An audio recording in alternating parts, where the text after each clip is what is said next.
Hello everyone, welcome to episode number 49 of Chatting with Anthony. In today's episode, I'm going to address, it's a topic of debate. So please engage with this in the comments, please. And do that with every episode. I really should remember to say that in every episode. But please tell me what you think about it, essentially. Are sports less fun now than they were 20 years ago?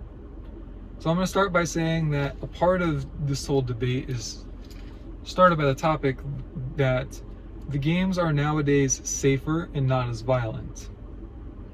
In an effort to make the game safer, there is a bit of the thrill that has been taken away from it. On top of that, as the games have become safer, the games have also become more popular. There's more money involved for everyone, especially the players. And players, as a result of this extra money, now care more about the money than they do about the sports. Some of them, at least, not all of them. But, and it's hard to blame them. I'm not saying that to knock any of the players for feeling that way, but that's just the reality of it. It's a massive business nowadays. Back in it always paid, well, not always, but even like the 90s, I'm sure it paid well relative to whatever the median income was.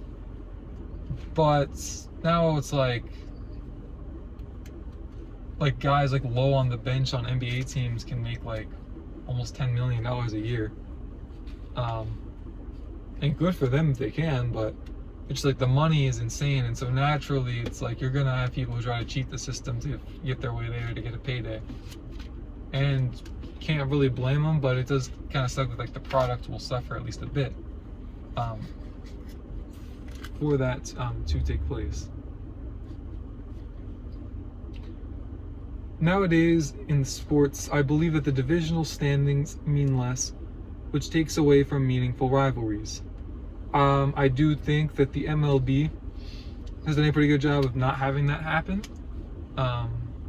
They did add an extra wild card team, which I think does mitigate it a little bit, just because there's extra leeway.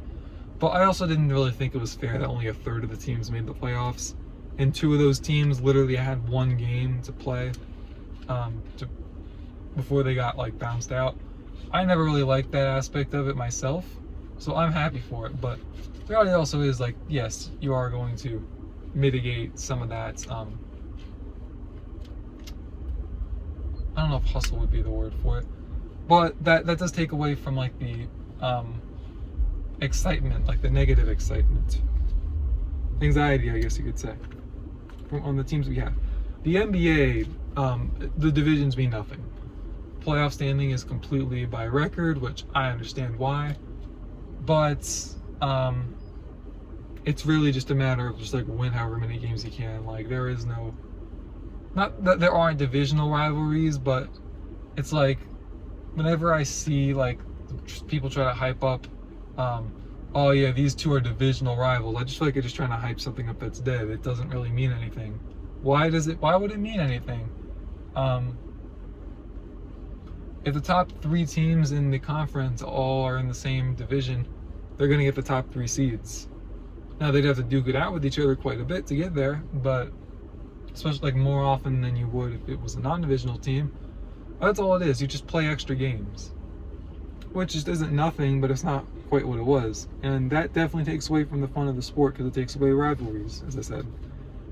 I would say also it's tough to be objective with something along these lines, and I'm gonna admit that simply because I think, at least for me, I have a bias towards childhood players from all my teams. Not that there's anything wrong with players nowadays, but I also just paid more attention when I was a kid because I had more time to. Nowadays, I still pay attention, but I just don't think it's as fruitful for me to do that. Like I've talked about, like I have a lot of goals that I want to accomplish with my time here on Earth. And so there's just not as much time for me to like keep up with everything that happens in sports. That's just part of getting older. Nothing wrong with it. I would argue it's a healthy thing. You should like sports. I think you should like sports less as you get older. If you were starting out as a big fan when you were younger, of course. But regardless of that, I think there's also nowadays a heavy focus on global expansion, and that's been a large part of these leagues growing so much. there's a heavy focus on that over retaining your current fans, constantly adding how to add new ones into the fold, how to keep everyone entertained, rather than like, let's make it as good as possible for these. And I would argue that the leagues, I think, were a bit more entertaining when they were just focusing on their core fan base, but I can't at all blame them for wanting to expand their businesses. I can't blame a duck for quacking. Yeah, again, they expand. These leagues are global as is. They're playing more games abroad, trying to broaden their horizons at the expense of sometimes players' well-being from a physical aspect, because it's more tiring when you travel abroad. But I can't really blame, again, it's not, some of the stuff, like especially, specifically this, all right, the divisional stuff is on them, but yes, all these changes in order to try and increase the longevity of the players in the game itself and the wealth of the people involved, I do think has definitely diluted the product across all the major sports. But it is what it is. Is it quite as fun as it was 20 years ago? No. But it used to be really, really, really fun, and now it's fun. Maybe really fun. That's how I see it, so be it. I can live with that. They didn't ruin it. It's not quite on Disney levels of plummeting into the abyss, thank God. But even then, we always have the highlights to watch back and remember the good times. Anyway, that's it for today's episode. Thank you guys for watching. Stay safe, and see you guys in the next one. Bozos.